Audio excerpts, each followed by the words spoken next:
మనందరినీ కూడా కాచి కాపాడి ఆయన రెక్కచాటిన భద్రపరుచుకుని మనందరినీ సజీవులుగా ఉంచి సంఘముగా కూడి ఆయన స్తుతించడానికి గణపరచడానికి ఈ సమయం మనకి ఇచ్చినందుకు ఆయన ఎంతైనా మనం ఆరాధించాలి. ఈ భాగ్యం అనేకులకు లేదు, కానీ నీకు నాకు ఆయన మహాకృపను పెట్టి మనకు మహాదేవుడై ఉండి ఆయన చిత్తం నెరవేర్చుకోవడానికి నీకు నాకు మనందరినీ కూడా ఆయన రెక్కచాటును భద్రపరుచుకుని మనకి సమయం మనకి కేటాయించి ఆయన మహిమ మనం నెరవేర్చడానికి మనం ఏర్పరచుకున్నాడు. ఆరాధన అనేది 2 పాటలు 4 మాటలు కాదు, అలాగే కానుక వేసుకునేది కూడా కాదు. ఆరాధన అనేది వ్యక్తిగతంగా ప్రభు కోసం మనం జీవించాలి. వారంలో నేర్చుకున్న దాన్ని బట్టి మనం ఏమి నేర్చుకుంటున్నామో, ఏమి నేర్చుకుని మన జీవితంలో దాన్ని ఏం నెరవేర్చుకున్నాం అనేది మనకు చాలా ముఖ్యమైనది. ఎందుకంటే దేవుడు అలా మనం జీవిస్తేనే ఆయన సామస్యంలో కానీ ఆయనతో కలిసి అన్యోన్య సామస్యంలో మనం ఉంటేనే కానీ ఆ యేసుక్రీస్తు ప్రభువారి రక్తం మన ప్రతి పాపమును కడగదు. కాబట్టి మనం ఎప్పుడూ కూడా నేర్చుకున్న విధానాన్ని బట్టి మనం జీవించడానికి ఇష్టపడాలి. దాన్ని అందరూ ఇష్టపడరు, కానీ ఎవరైతే ఇష్టపడతారో వాళ్ళే ఆయన శిష్యులుగా వాడిని వెంబడించగలరు. అయితే ఈరోజు రూతు గ్రంథం నుంచి కొన్ని మాటలు మనం జ్ఞానించుకుని తర్వాత దేవుని స్తుతిద్దాం. రూతు గ్రంథం 2వ అధ్యాయం 10వ వచనం, పేజీ నెంబరు 221. రూతు గ్రంథం 2వ అధ్యాయం 10వ వచనం. అందుకు ఆమె సాగిలపడి తల ఉంచుకొని ఏమి తెలిసి పరదేశమైన నాయందు రక్షించినట్లు నీకు కటాక్షం కలిగిన అని చెప్పగా బోయాజు నీ తండ్రి మరణమైన తర్వాత నీవు నీ అత్తకు చేసినంతయు నాకు తెలిసి తెలియకున్నది. కానీ రూతు దేవుని దగ్గర సాగిలపడేది, ఆ బోయాజు దగ్గర సాగిలపడేది. సాగిలపడటం అంటే ఏంటి? మొక్కింది. మొక్కడం అంటే ఆరాధించడం, బోయాజుని ఆరాధించింది. అలాగే మనం కూడా దేవుని ముందు సాగిలపడాలి. ఆయన ముందు సాగిలపడి ఆయనకు మొక్కాలి. దేవా, నా మీద ఎందుకు నీకు కటాక్షం? నువ్వు ఎందుకు కలిగింది ప్రభు నా మీద కటాక్షం? నాకు ఏ గుర్తు ఉంది? ఆ బోయాజు దగ్గర రూతు అడుగుతుంది, నా మీద ఎందుకు నీకు కటాక్షం? ఎందుకు కలిగింది? నా దగ్గర ఏముంది? నాకు ఏమీ లేదు. నా దగ్గర ఏది చూసుకుంటానికి నా దగ్గర ఏది కూడా లేదు. అయినా సరే నువ్వు నన్ను ప్రేమించి నువ్వు ఎందుకు నన్ను కటాక్షించావో నాకు అర్థం కాదు. నువ్వు ఎందుకు నన్ను కటాక్షించావు అని అడిగినట్లుగా దేవుడిని మనం అడుగుతున్నామా? ప్రభా, నా మీద ఈ దౌర్భాగ్యుల మీద, ఈ దౌర్భాగ్యురాల మీద ఎందుకు నీ కటాక్షం? ఎందుకు నీవు ప్రేమ? ఎందుకు నీకు కనికరం అని మనం అడగలుగుతున్నామా? మనం ఎంతసేపు ఏమడుగుతున్నాము? నాకు అది లేదు, నాకు ఇది లేదు, నాకు అది కావాలి, నాకు ఇది కావాలి అనుకుంటున్నామే. కానీ ఇంకా నన్ను సజీవుగా ఉంచావు ప్రభా, నా మీద ఎందుకు నీకు అంత కనికరం అని అడిగే స్థితిలో మనం ఉండాలి. ఎందుకంటే మనకి దేవుడు ఎవరో తెలియని స్థితిలో మనం ఉన్నాం. దేవుడికి మనం దూరంగా ఉన్నాం. అయినా సరే దేవుడికి మనం సాగిపడి వచ్చి ఓ ప్రభు అంటే ఆయన సిద్ధంగా ఉన్నాడు.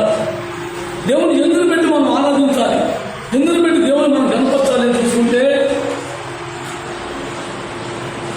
103వ కీర్తనలో 103వ కీర్తన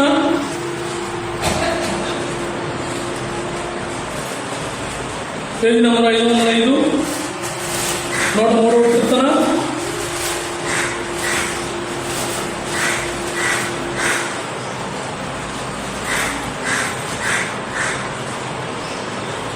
1-2 నా ప్రాణమా యెహోవాను సన్నిధించుము, నా అంతరంగములో ఉన్న సమస్తమా ఆయన పరిశుద్ధ నామమును సన్నతించుము. నా ప్రాణమా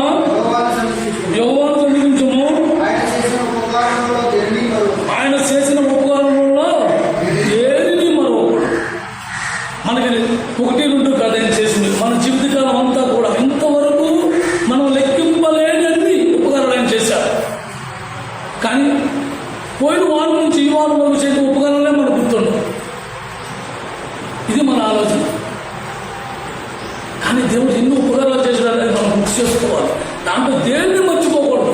ప్రభు, ఎవరికి లేని భాగ్యాన్ని నాకు ఇచ్చావు, ఎవరికి లేని ఘనత నాకు ఇచ్చావు. ఎవరిని కాపాడినా కాపాడకపోయినా ఇంతవరకు నన్ను కాచి కాపాడి నన్ను నీ రెక్కచాటు భద్రపరచుకుంది, నన్ను సజీవులుగా ఉంచావు.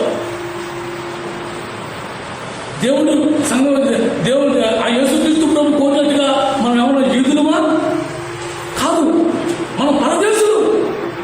మనం ఆ యేసుక్రీస్తు ప్రభు దేశంలో ఉన్న వాళ్ళం కాదు, లోకం వారం కాదు, మనం పరదేశులు.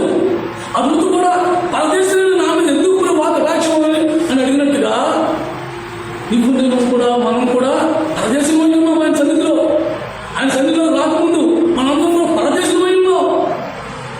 మనం దేవా నా మీద కనికరపడి నీ సన్నిధికి నేను చేరి వచ్చాను, నా మీద కనికరపడ్డావా ప్రభా? అందుని పెట్టి నేను ఆరాధిస్తున్నాను నాయన. నా మీద కనికరపడ్డావా? ఒకప్పుడు మనం కూడా ఆమెలాగానే పరదేశమై ఉన్నాం. మనం కూడా పరదేశమై ఉన్నాం. మనం యేసుక్రీస్తు ప్రభుని దేవుడిగా గుర్తించినప్పుడు మనం దేవుడికి దూరంగా ఉండి పరదేశంగా ఉండి దేవుడికి వ్యతిరేకంగా మనం జీవించిన జీవితం.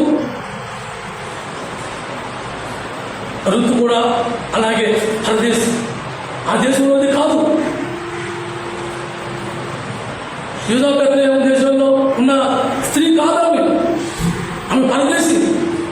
మనం కూడా అలాంటి పరదేశం నుంచి వచ్చిన వారమే. మనం కూడా దేవుడి సన్నిధిలోకి ఇప్పుడు దేవుని పిల్లలని మనం చెప్పుకునే అర్హత మనకి కల్పించాడు. కానీ ఒకదానికొకరు మనం కూడా దేవుని సన్నిధిలో దేవునికి వ్యతిరేకంగా జీవించిన జీవితాలు. ఎఫెసీయులకు రాసిన పత్రిక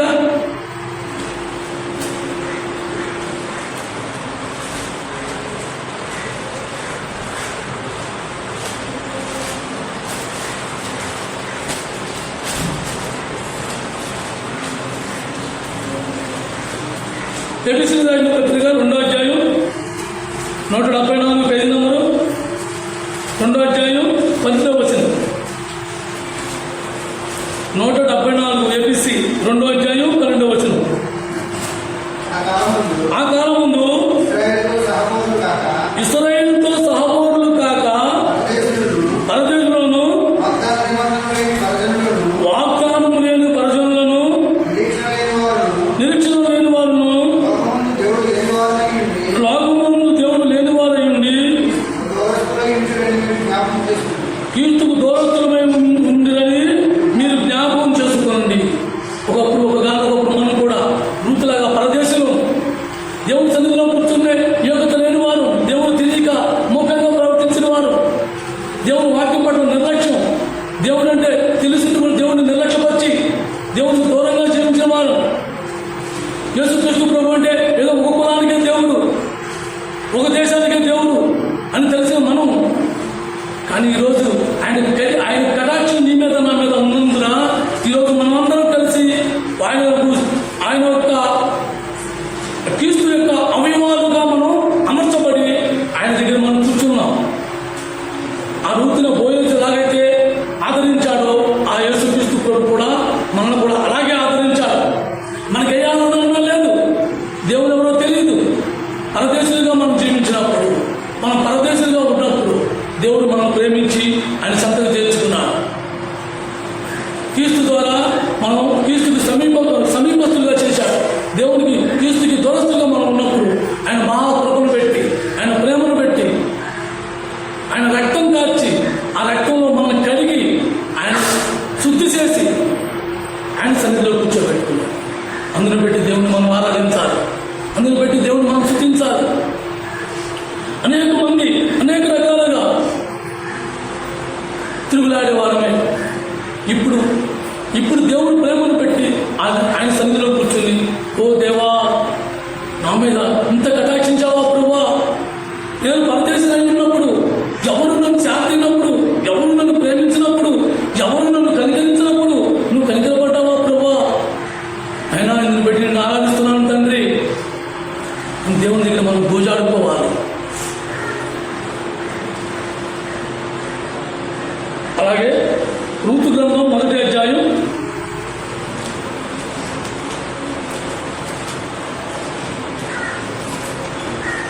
220 రూతు గ్రంథం 1వ అధ్యాయం 220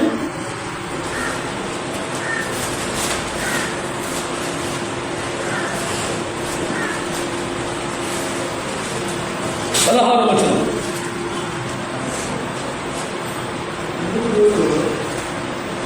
అందుకు రూతు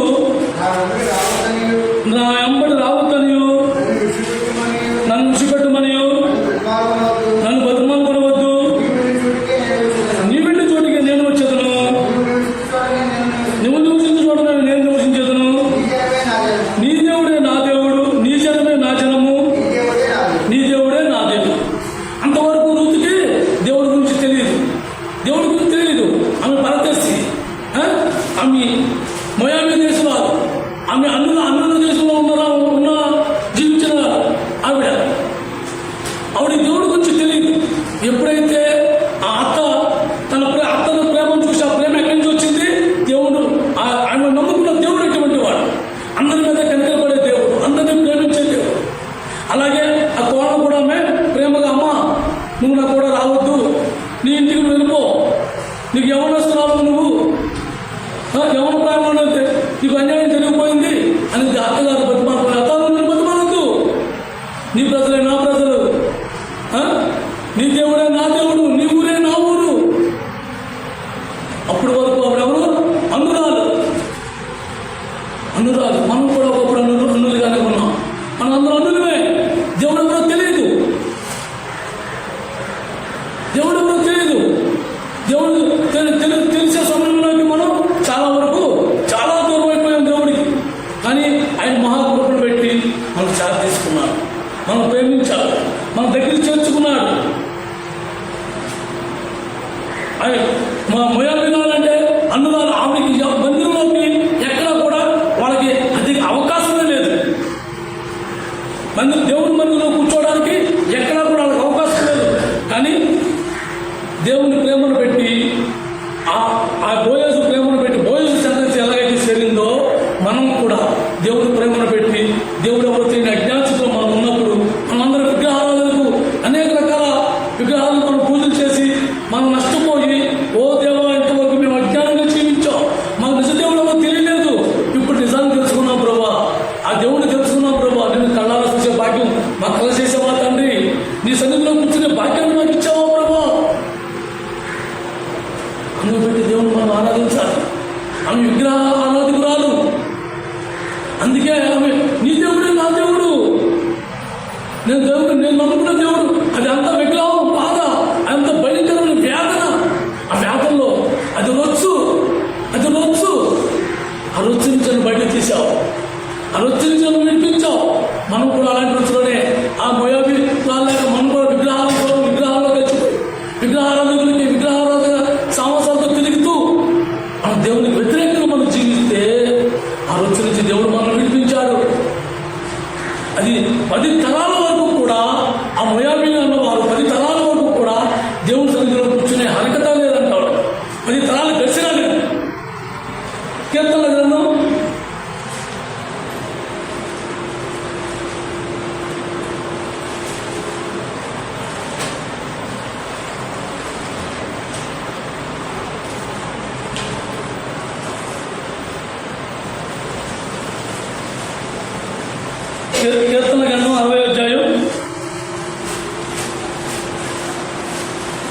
60వ అధ్యాయం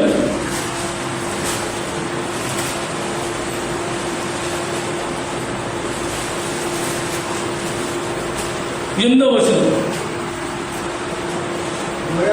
మోయాబు నేను కాళ్ళు కడుక్కున్న పళ్ళెము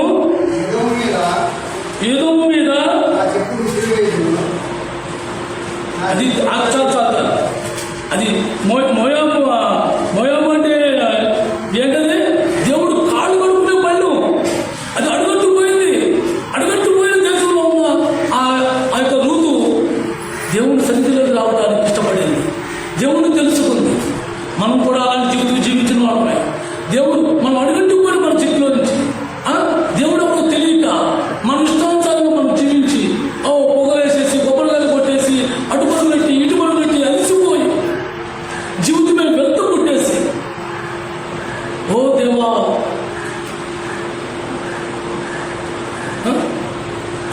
ఏడో వచ్చింది చదవండి. గిలాదు నాది, మెషియా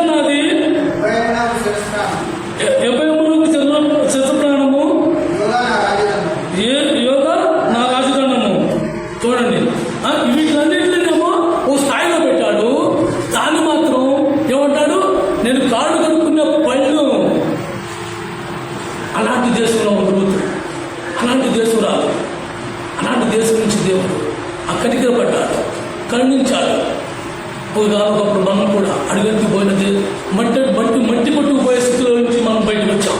పెంట కుప్పమే పడేసినట్టుగా పెంట కుప్పమేసి మనల్ని లేవనెత్తిన దేవుడు. ఆ రూతుని ఎలాగైతే ఆ బోయజు ప్రేమించాడో దేవుడు కూడా నీ మీద నా మీద ప్రేమ కలిగి ఆయన కటాక్షం నీ మీద నా మీద చూపించిన మాలని ఈరోజు నేను దేవుడు నమ్ముకున్నాను అని ఎంత సులువుగా చెప్తున్నాము, ఎంత సింపుల్గా మాట్లాడుతున్నాము. దేవుని ప్రేమ ఆయన కనికర పడి ఉండకపోతే మనకు ఏమాత్రం కూడా ఆ యొక్క అవకాశం లేదు. 10 తరాల వరకు కూడా లేదు. ఒక రోజు 2 రోజులు కాదు, 1 సంవత్సరం 2 సంవత్సరాలు కాదు, మనం చచ్చేలాగా కాదు, 10 తరాల వరకు కూడా లేదు. దేవుడి సన్నిధిలో మనం దేవుడి సన్నిధిలో మనం ప్రేరేపించడానికి అలాంటి దౌర్భాగ్య స్థితిలో నేను జీవించాం. అలాంటి దౌర్భాగ్య స్థితిలో ఆ ఋతు కూడా ఉన్నప్పుడు ఆ విగ్రహారాధన దేశంలో ఋతు జన్మించింది. ఆ విగ్రహారాధన నుంచి దేవుడు కనికరపడ్డాడు. అలాంటి స్థితిలో ఉన్న ఆవిడ కనికరపడ్డాడు.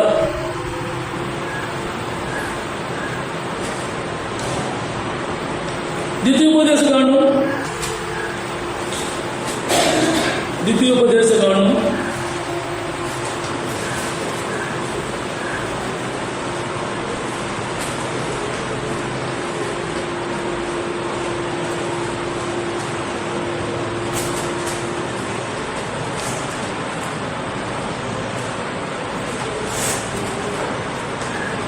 23వ అధ్యాయం, ద్వితీయోపదేశ కాండం 23వ అధ్యాయం, పేజీ నెంబర్ 164. 23వ అధ్యాయం, పేజీ నెంబర్ 164, 3వ వచనం. మొయాబీయుడే గాని యెహోవా సమాజములో చేరకూడదు. వాళ్ళలో 10వ తరము వారైనను ఎన్నడూను యెహోవా సమాజంలో చేరకూడదు. అలాంటి విగ్రహారాధికురాలు, అంత శపింపబడిపోయిన దేశంలో ఉన్న ఆ విగ్రహారాధికురాలు మనం కూడా అలాంటి శపించబడిన విగ్రహాలను మనం ఆరాధించాం. మనకు నచ్చిన విగ్రహాన్ని మనం చేసుకున్నాం. మన నచ్చింతో మనం పరుగులెట్టాం. మనం నచ్చిన దాన్ని మనం గుడి కొట్టుకున్నాకి వెళ్ళాం, కొబ్బరిగా కొట్టాకి వెళ్ళాం, ఆరాధనిచ్చాం. నిజదేవుని గుర్తెరగలేకపోయాం. నిజదేవుని గుర్తెరిగేటప్పటికీ మన సమయం పైన అయిపోయింది. కానీ దేవుడు అయితే మాత్రం మన కోసం ఎప్పుడు వేచి ఉన్నాడు, ఎప్పుడు చూస్తూనే ఉన్నాడు. నీ దేవుడే నా దేవుడు, నీ ప్రజలే నా ప్రజలు, నీ దేశమే నా దేశం, నీ ఊరే నా ఊరు, నీ స్థలమే నా స్థలం. ప్రతిదీ కూడా ఆశపడి నీ ఇష్టం, నువ్వు తీసుకెళ్లే మందిరానికి నేను వస్తా, నువ్వు నమ్ముకున్న దేవుడిని నేను నమ్ముకుంటా, ఆ దేవుడే నాకు దేవుడు కావాలి. నేను ఇంతవరకు వ్యర్థమైన వాటిని మొక్కా, వ్యర్థమైన వాటిని సాగిలు పడ్డా, వ్యర్థంగా నా జీవితాన్ని పాడు చేసుకున్నా. ఇక మిగిలిన జీవితం నీతోనే నేను మందిరానికి వస్తా, అయ్యో ఆ దేవుడిని నేను ఆశ్రయిస్తా. దేవుడు ఆయన మన సాపిగా సృజించి మనకు అన్ని అవకాశాలు కల్పిస్తే మనం నిర్లక్ష్యం వల్ల మనం దేవుడిని మర్చిపోయినప్పుడల్లా దేవుడు మళ్ళీ దుఃఖిస్తూ మనకి ఏదో ముళ్ళు పెట్టవలసి వస్తుంది. లేకపోతే దేవుడు సంగతి మనం రావు, దేవుడు ఎవరు మనకు తెలియదు, దేవుడు మనకు గుర్తెరగదు. దేవుని ప్రేమ తెలుసుకోవడం మనం ఆ దేవుడు ఆ యొక్క బురద జీవితం నుంచి నన్ను విడిపించి ఆయన పాదాల కాడ, ఓ దేవా ఇంతవరకు నేను వ్యర్థంగా జీవించా, దేవుడు తెలియక జీవించా అనే భాగ్యం చెప్పకుండా ఇచ్చాడు. అందులో పెట్టి దేవుడిని మనం ఆరాధించాలి, అందులో పెట్టి దేవుడిని మనం కనపరచాలి, అందులో పెట్టి దేవుడిని మనం స్తుతించాలి.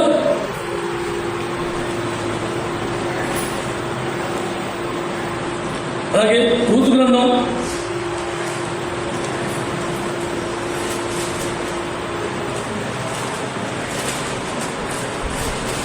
1వ అధ్యాయం,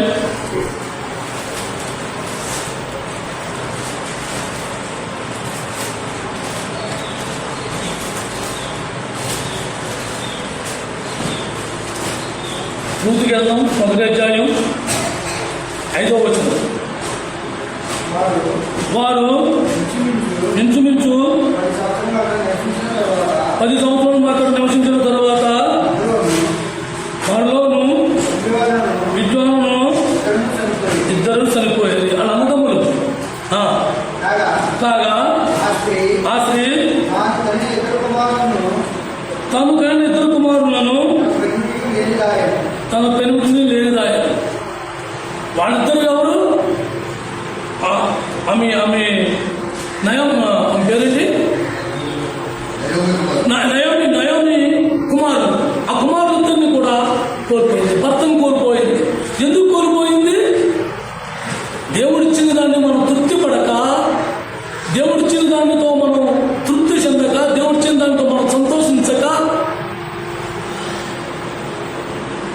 అక్కడ ఏదో వదిలిద్దాం కదా అని పరుగెట్టుకుని కోడళ్ళ దగ్గరికి కొడుకుని ఇద్దరిని మొగుడిని తీసుకుని బయలుదేరి అక్కడ ఉండిపోయి 10 సంవత్సరాలు గడిచిపోయి కోల్పోయి.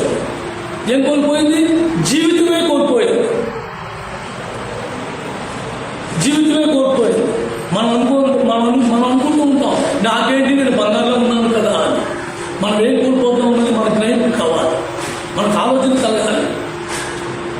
నేను ఆత్మీయ జీవితంలో నేను ఏం కోల్పోతున్నానో అది నాకు తెలిసి ఉండాలి. పాపం ఆయన నయానికి తెలియదు. అన్నీ కోల్పోయిన తర్వాత, అన్నీ విడిచిపెట్టుకున్న తర్వాత తెలుసు. అప్పుడు రూతు పరిస్థితి ఏంటి? యవనస్తురాలు, యవన ప్రాయంలో ఉంది. యవన ప్రాయంలో ఉంది కదా అని ఎవరైనా కనికరు పడతారా? పెద్దవారంటే కనికరు పడతారా? జాలి చూపుతారా? మన బైబిల్ గ్రంథంలో దేవుని ప్రేమను పెట్టయితే మొదటి స్థానం దేవుడు ఆ వాళ్ళకే కలగజేశాడు. కానీ మానవుని స్వభావం ఎలా ఉంటుంది? వాళ్ళంటే నిర్లక్ష్యం. పెదవులంటే నిర్లక్ష్యం. పెదవుల మీద మనం కనికరు పడాలి, జాలి చూడాలి.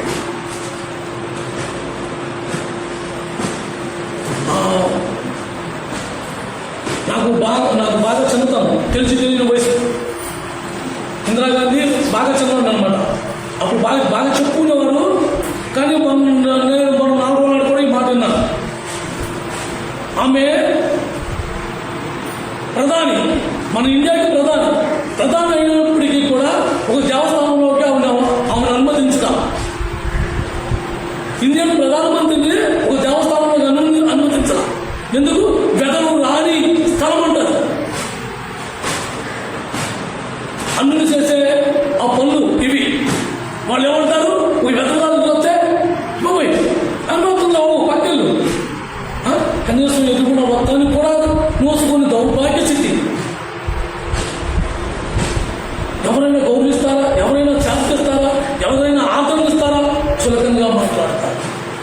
భర్తను కోల్పోయిన ఒక యవనస్తురాలు ఉంటే చులకంగా మాట్లాడతారు, కనికర పడరు. వాళ్ళ మీద ద్వేషం. వాళ్ళు ఎదురు రాకూడదు. వాళ్ళ ఒక పెళ్లిళ్ళకి పేరంటాలకి రాకూడదు. ఒక సంప్రదాయంగా అనులే కాదు, ఈ మధ్యకాలం మందిరంలో కూడా అంటున్నారు, కొత్తగా మందిరం కొత్తగా బాగు చేశాం, మీరు బయట కూర్చోండి. అవి కూడా విన్నాం. దేవుడు మందిరంలో కూడా అరే దేవుడేమో ఫస్ట్ ఏమంటాడు? మొదటి స్థానం ఎదురుంది, తర్వాత అనాథ ఉంది, తర్వాత దిక్కులేని వారు, తల్లిదండ్రులు లేని వారిది. ఇదని దేవుడు చెప్తున్నాడు. కానీ లోపల వాళ్ళు అసలు దగ్గర రాకూడదు. ఆ స్థితి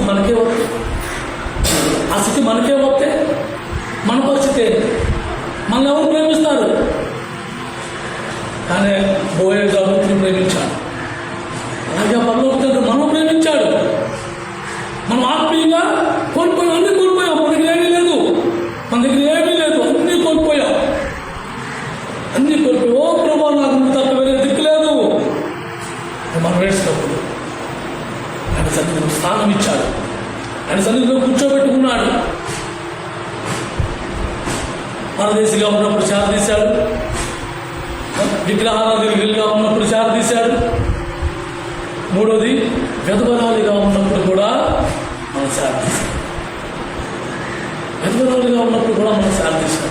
ఆయన దగ్గర తప్ప కనికరం ఇంకెవ్వరి దగ్గర ఉండదు. కనికరం ఆయన సన్నిధిలో ఆయన దగ్గరే ఉంటుంది కనికరం. అందుకే మనం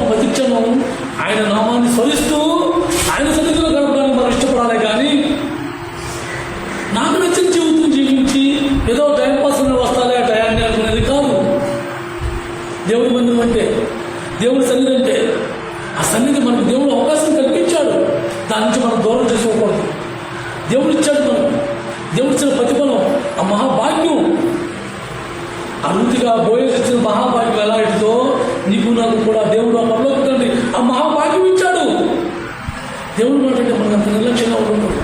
దేవుడి సన్నిధి అన్నా, దేవుడి మాట అన్నా నిర్లక్ష్యంగా ఉండకూడదు. మనకు చాలా అవసరం. మనం అలాంటి స్థితిలో మనం ఉంటే మనం కూడా వెదవులతో సమానమే.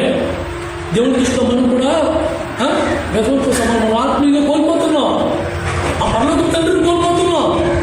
ఆ పరలోక మనం బాప్టిజం తీసుకున్నప్పుడు ఏమని మనం విన్నాము? ఆ పరలోక తండ్రికి నేను వధువుగా ఇష్టపూర్వకంగా నా ఇష్టానుసారంగా నేను అంగీకరించబడ్డా, నాకు నేనుగా నా ఇష్టపూర్వకంగా నేను అంగీకరించి నేను దేవుని సన్నిధిలో దేవుని కోసం జీవిస్తా అని మనం మాటిచ్చాం. దేవునికి ప్రమాణకం చేశాం, దేవునికి ప్రమాణకం చేశాం. మనం దాని విధంగా మనం జీవించకపోతే అరుతులాగా మనం కూడా ఆత్మీయంగా వెదం అయిపోతాం. పెదవాళ్ళ దగ్గర ఎవరికి స్థానం లేదు, కానీ ఆ పరలోక తండ్రి దగ్గర మాత్రమే ఆ స్థానం ఉంది. ఆయన ఒక్క ఆయన ప్రవేశ చేయగల దేవుడు, ఆయన ఒక్క ఆయన మనం సాధించే దేవుడు. ఆమె లూతిని ఎంతమంది ఎన్ని రకాలుగా ఉంటారు, అనేకమైన మాటలు ఉంటారు, కానీ ఆమె ఏ మాటలకు లోబడకుండా ఆ అత్తని అప్పటించి అత్త కూడా తన తండ్రి నిజమైన దేవుడు ఎవరో గుర్తిరిగి ఆ సన్నిధి చేరింది. అలాగే అనేక సందర్భాల్లో అనేక రకాలుగా నువ్వు మొక్కుబడి తీర్చలేదేమో రా, నీకు అందులో శాపాలా అన్న మాటలు కూడా మనం పడ్డాం.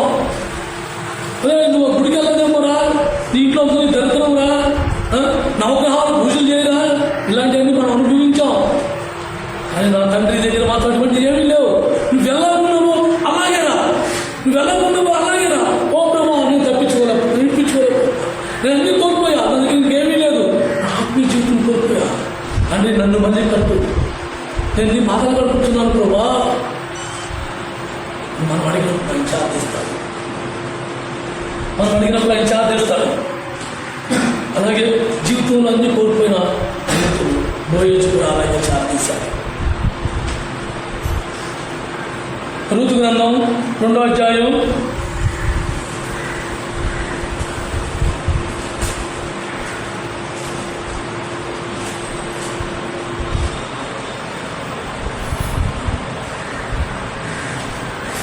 2వ వచనం 3వ వచనం చదవండి.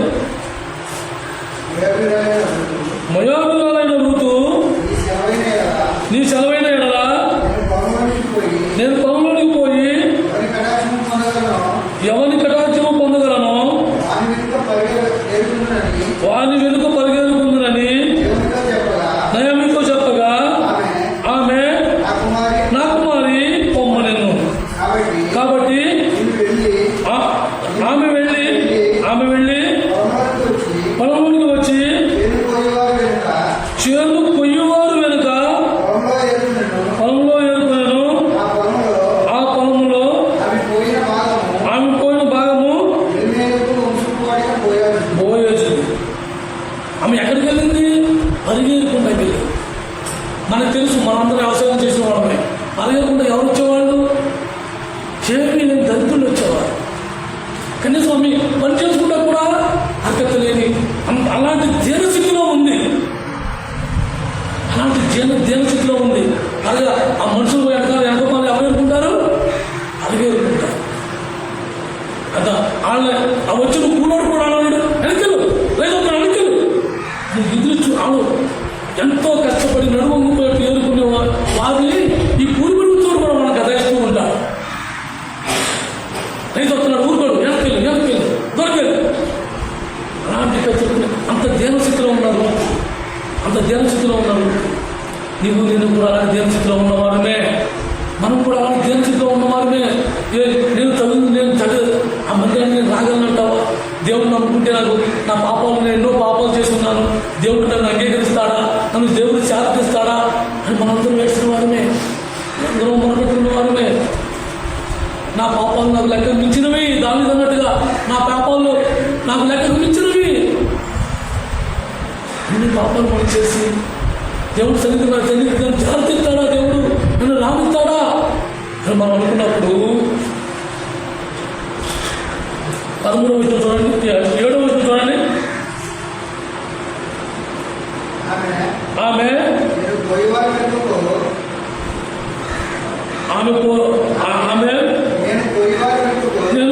వెనుకకు కళ్ళ మధ్య వేరుకుని కూర్చుకుంటాడు. దయచేసి నాకు సెలవు అడిగాను. ఆమె వచ్చి ఉదయం మొదలుకొని ఇప్పుడు వరకు వేడుకుంటున్నాను. కొంతసేపు మాత్రము ఆమె ఇంటూ కూర్చున్నాను వార్త చెప్తున్నాను. 15వ వచనం కూడా చూడండి. 15వ వచనం. ఆమె వేలుకుంటకు లేచినప్పుడు బోయాజు ఆమె కళ్ళ మధ్య వేరుకుని వచ్చును. ఆమెను అవమానపరచకండి. ఆమె ఎక్కడుంది? వెనకమాలు ఉంది. మనం కూడా వెనకమాల దిక్కులాడుతూ దిక్కులేని చిత్తులో దేవుడి సన్నిధిలో ధైర్యంగా కూర్చోలేక ఆచంపులు కూర్చున్న వారిమే. ఆ బోయాజు ఏం చేశాడు? ఆ రూతుని భయంగా తీసుకొచ్చాడు. వెనకమాల ఉన్నదా ఉంటే మయంగా తీసుకొచ్చి కూర్చోబెట్టాడు.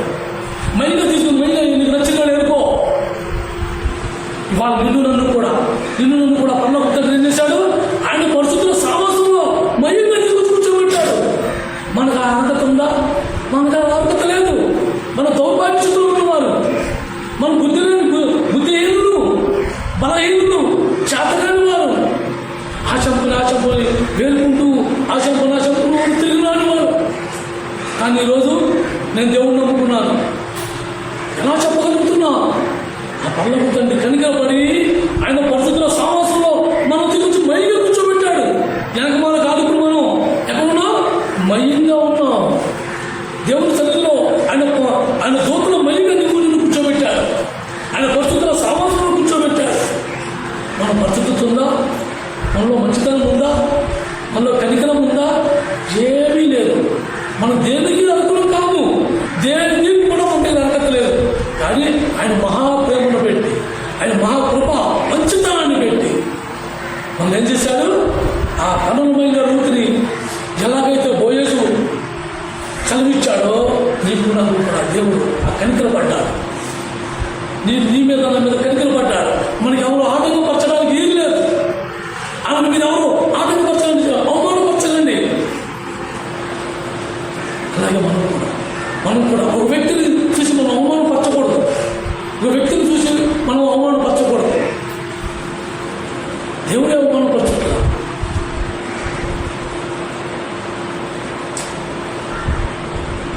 ఆమెని అవమానపరచడం చిక్కుపడుతుంది, నొచ్చుకుంటుంది, బాధపడుతుంది, దుఃఖిస్తుంది.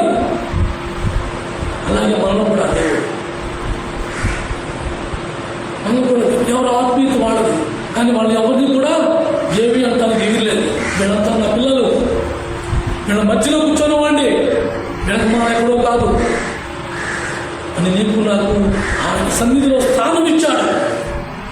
ఆయన సన్నిధిలో, ఆయన మందిరంలో, ఆయన ప్రధానులతోనూ ఆయన యొక్క పరిశుద్ధుల్లోనూ సమాసం కల్పించి ఆయనతో జతగా మనం చేర్చుకుని మనకు అర్హత కల్పించిన ఆ పర్లోకపు తండ్రిని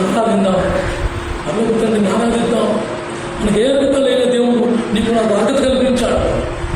మనకు ఏమీ చేతకాని వారు అన్నీ నేర్పించి ఆయన నాతో సహపోని వారు కాకుండా మనం ఉన్నప్పుడు ఇప్పుడు వాడితో సమాన వాదాలు కల్పించిన ఆ దేవుడిని మనం ఆరాధిద్దాం.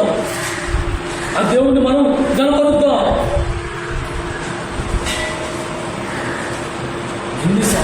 ఎన్నిసార్లు మనం నష్టపోయినా ఓ ప్రభువా అని మనం అడిగినప్పుడు ఆయన ఎంతో ప్రేమగా సాధిస్తున్నాడు, ఎంతో కనికరపడుతున్నాడు.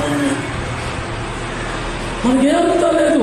ఆయనకు మాల చంపులు మనం దేవుడు ఆడినప్పుడు ఆయన తీసుకొచ్చి పరిశుద్ధ మధ్యలో కూర్చోబెట్టాడు. ఆయన సంఘంలో అంగముగా చేర్చుకున్నాడు. ఈరోజు దేవుడు నువ్వు నేను ఏమి వదులుతున్నా? మన సమయం సరిపడతాను.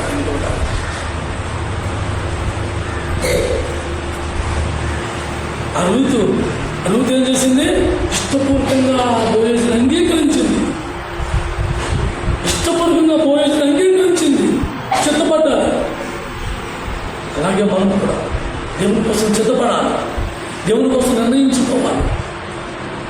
సమయం నా ప్రభు సమయం. ఈ సమయాన్ని నా ప్రభుకి నేను అంకితం చేయాలి. నా జీవితంలో ఏదో ఒక సమయం నా ప్రభు కోసం జీవించాలి.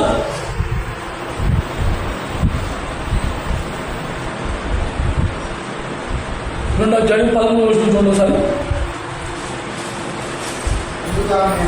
అందుకు ఆమె, నా ఏలినవాడా, నేను నీ పనిగత్తుల్లో ఒకదాన్ని కాకపోయినను నీవు నన్ను ఆదరించి నీ దాసరాలకు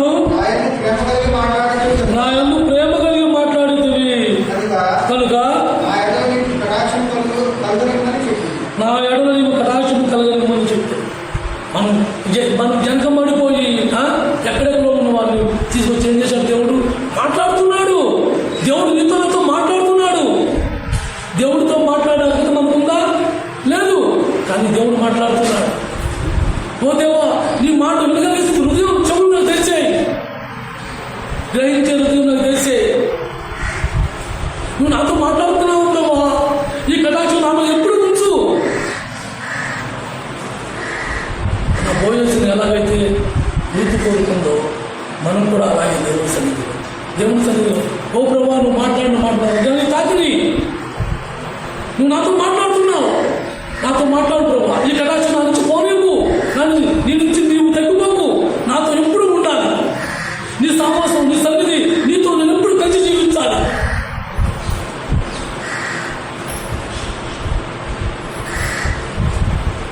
అలాంటి ఎక్కడి నుంచి ఎక్కడ తీసుకొచ్చాడు? ఆమె ఫస్ట్ ఎవరు? పరదేశి, తర్వాత విగ్రహారాధికురాలు, తర్వాత విధవరాలు, తర్వాత వెనకబడిపోయి వెనకమాల తిరిగే స్థితి. ఇప్పుడు భార్య అయిపోయింది. ఆ బోయేసు, ఆ పరమ బోయేసు నిన్ను నన్ను ప్రేమించి నిన్ను ఆయన భార్యగా అంగీకరిస్తానికి ఇష్టపడుతున్నాడు. ఆ పరమ బోయేసు నీ కోసం, నా కోసం వేచి ఉన్నాడు.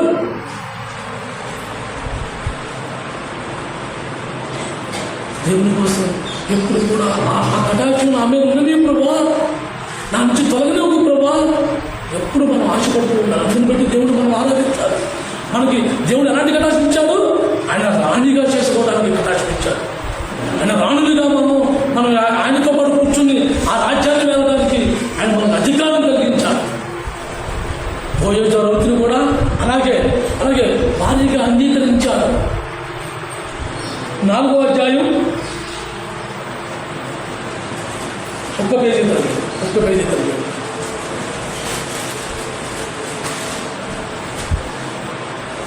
రూతు గ్రంథం 4వ అధ్యాయం 13వ వచనం.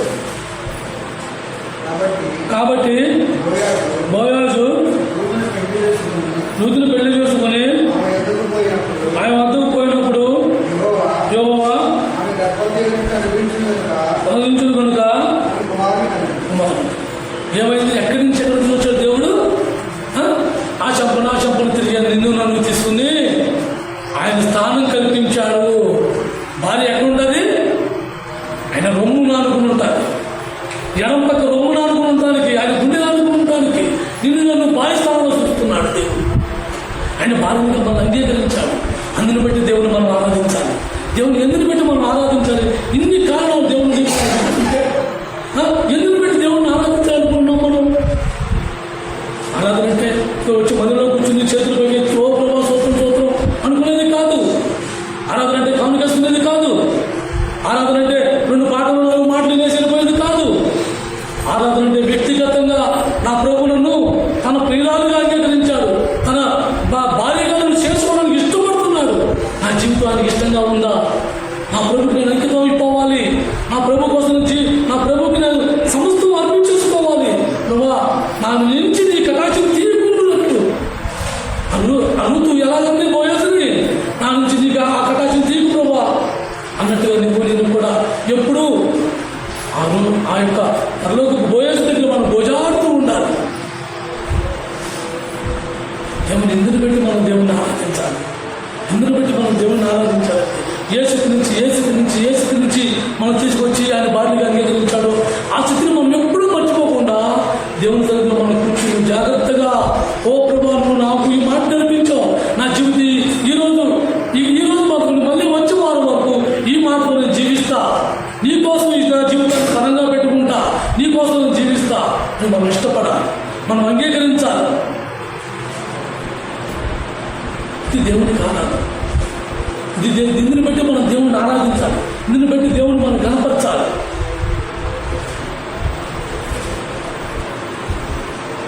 ప్రతిసారి బోయోజు ఎలాగైతే ఆమె మార్చుకుంటూ తీసుకుని అంతస్తు స్థాయి పెంచుకుంటూ గతపడాలని ఎప్పుడూ చార్తీరు, ఆమె ప్రభు చార్తించాడు. గర్భదానికి అందరూ సులకన భావం కోసం వస్తారు, సులకన భావం మాట్లాడతారు. అందులో పైగా ఆమె ఏమైనా వయసు పడిపోయి భర్తను కోల్పోయిందా? ఎవరి ప్రాయంలో భర్తను కోల్పోయింది, అలాంటి స్త్రీకి వచ్చే అవమానాలు. అలాగే మన ఆత్మీయ జీవితంలో కూడా మనం వెదిగే సమయంలో దేవుని పట్ల మనం నిర్లక్ష్యంగా ఉండి మన పరలోక తండ్రిని, ఆ భర్తను మనం దూరం చేసుకున్నామా, మన ఆత్మీయ జీవితంలో మనం కోల్పోతాం. కాబట్టి మనకు మెలకు చాలా అవసరం. జాగ్రత్త కలిగి దేవుని విషయంలో మనం మెలుగుగా నడుచుకోవడానికి ఎప్పుడు కూడా దేవుని మాట మర్చిపోకుండా మనం జీవించాలి. ఇది దేవునికి ఎంతో ఇష్టం. అలాంటి జీవితం మనం జీవించడానికి, దేవునికి భర్తగా మనం భార్యగా మనం ఉండటానికి, ఆ పరలోక తండ్రికి భర్త స్థానం మనం కల్పించడానికి మన జీవితాలు మనమే సరి చేసుకోవాలి. ఉన్న సమయంలో